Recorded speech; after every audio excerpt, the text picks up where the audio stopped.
Hello, everyone, and welcome to our Spotlight series, where we share current trends on the critical role resilience plays within organizations. I'm Pam Boris, your host and Chief Marketing Officer here at MeQ. Joining me today is our own Alanna Fincke, Executive Director of Content and Learning. Welcome, Alanna. Hey, so happy to be here today. Yeah, so let's go ahead and get started with the question. Resilience is not just an individual competency, but also a collective one. What role can people leaders take to build a culture of resilience in their teams in order to reduce burnout and promote work-life balance? Fantastic question. And yeah, absolutely critical. So people leaders need to look at it from two ways, which I like to say model and mentor. At Equilibrium, we like to say modeling and mentoring, right?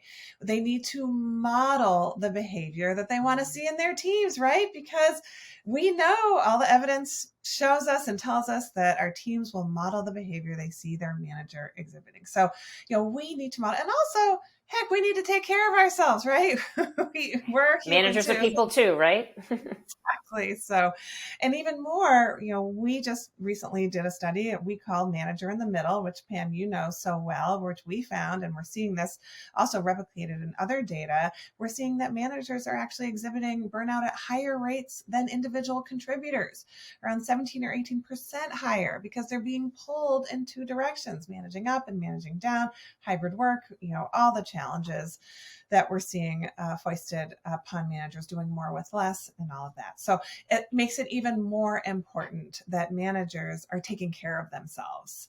And, I love to use the analogy of the car analogy. So, think about the last road trip you took. Maybe you went to visit family, or, you went to have a nice weekend with your partner, your spouse, or friends.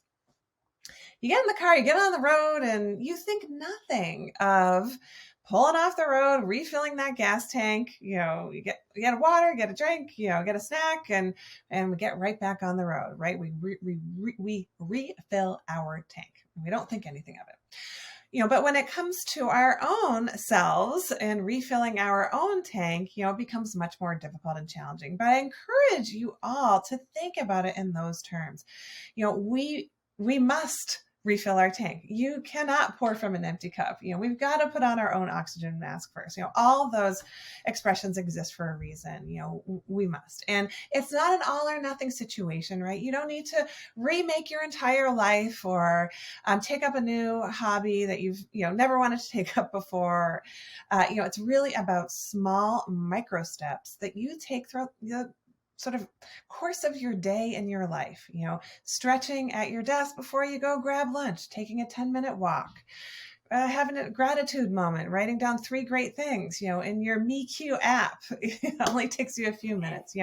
These small actions, they seem small, but they're incredibly powerful, and they refill our tank. So that modeling piece is absolutely critical. And then next, you got to mentor these skills in your team, right? We have to support our teams. If we want to do something about burnout, if we really want to do something and encourage more work-life balance, we need to mentor these skills in these capacities in our teams. And that comes down to a couple of the C's, I like to call it, a couple of the C's. Number one, we need to care for ourselves. We just talked about that one. Ding, right? Then we need to communicate clearly, right? As people leaders, we've got to, and I don't just mean, make sure you have a scrum meeting a couple of times a week. No, what I'm talking about is communicating priorities, communicating changes, having hard conversations about difficult things. That's part of our job. No, it's not fun, but we need to do that. And we've actually got tools for you for that in Equilibrium. And even exhibiting some vulnerability if you feel safe and supported as a manager within your team. So communicating clearly, incredibly important. Cultivating connection. We need to be connected to each other, right? That we know the data tells us that supports in mitigating burnout, preventing and recovering from burnout, and increasing work-life balance. And rewarding contributions. I say this all the time, like, keep a win list with your team. Talk about your wins. It's so simple. And we don't do it because we do all tend to focus on what didn't get done, what we got to do, what's not going well, what's going sideways.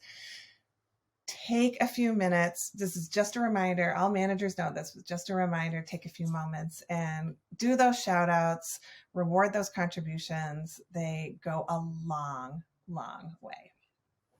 Great points, Alanna. Thank you so much. So model and mentor, and remember to fill up that tank.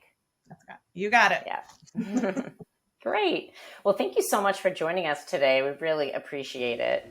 And for everybody out there, by building a resilient workforce, we create a culture of adaptability, innovation, and growth. And MeQ is here to partner with you to drive sustainable long-term success. What steps have you taken to build a more resilient workforce? Share your thoughts at events@mequilibrium.com, and let's continue the conversation. Please visit resilience2023.com to learn about our upcoming programming. Thanks for watching. We'll see you next time.